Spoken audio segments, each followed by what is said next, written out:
Welcome back. Well, when it comes to retirement, the decisions you make today can have a lasting impact on your financial future. One of those decisions is whether to convert a traditional IRA to a Roth IRA. Joining us live now is David Nastri, president of Connecticut Investment Advisors. He's going to explain when this makes sense and when it doesn't. And David, this is a common question that people have, right? With a bullet, it's the most common question I get. I probably have at least one call a week, either from a client or a prospective client. And the first thing out of their mouth is, can you help us do Roth conversions? So it's very topical. And your answer is, right, it depends on each individual person, individual couple. There's a lot that goes into this. Correct. It's not a one size fits all. There's an entire industry about converting Roth, YouTubers and Instagram and TikTok videos, and most of the people who call me have watched all of them. And so they think this is just an objective good from a financial point of view, but it makes a huge difference about where you are in your life. What's the purpose? The first question I ask is, what's the goal? And it's either I want to save on taxes or I want to leave more money to my kids. And those play a big role. So what we will do is take all of the information, your ages, your social security numbers, your income, and do a financial plan which will show when does this make sense in your life. If you're 50 and you're doing it, probably a no-brainer, you should do it. If you're in your late 60s, it's probably a coin toss. And if you're older than that, unless you live a really long time, it's probably not going to help. And you have a really great example of a couple that you worked with. Walk us through how you helped them reach a decision. So they came in and they had done a great job saving money. They had inherited some retirement money. And their stated goal was, we want to do Roth conversions with all this. And they were in a unique position because they had a fair amount of non-retirement money. So when you do a Roth conversion, you have to pay the taxes on the accounts you have now. And paying the taxes out of that account it almost never makes sense, right? Because you have a smaller amount that you've converted, it's going to take longer. So they had all the right components.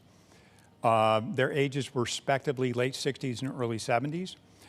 And we did the analysis, and it turns out that their break-even point was probably mid-80s, like 86, 87. So there was no benefit if they passed away before then. Right. It started to break even at about 86. And at 95, they would be substantially ahead of the game. So the question then became, how long did your parents live? Right. And they lived a really long time. So for them, that was the decision maker. So they decided to go through with it. Wow, but that really goes to show how specific and how into the weeds of their lives and what's going on that you get.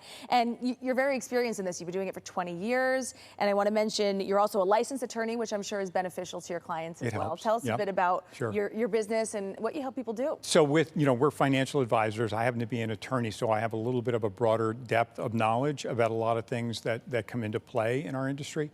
And with the Roth conversions, sometimes the question, or the goal is, I want to leave more money to my kids. And then one of the things you have to look at is, what are the likely threats to this money, whether it's a Roth traditional or just money in a bank account. And your care needs as you get older make a big difference. So converting money to a Roth doesn't protect it if you need care. So it would be a spendable asset. So a situation like that, we know enough that converting to a Roth might not make sense. Just take the distribution. Don't put it in a Roth.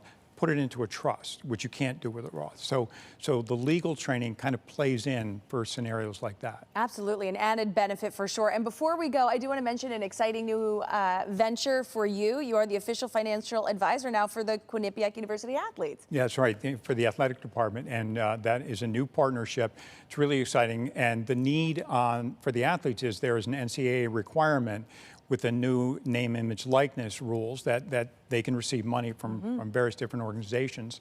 And how do they deal with that sudden influx of money? So that it's mandated that they get training twice a year, and I'll be providing that training. That's wonderful. It's good to start them young, right? Exactly. Well, David, if people want to work with you, what's the best way to get started? So our website, Connecticut Investment Advisors, call, email, there's some links on there that'll bring you right to our site. Great. Well, we appreciate the insight as always. Again, that website on your screen, number on your screen, and we're also going to link everything for you on our website, WTNH.com.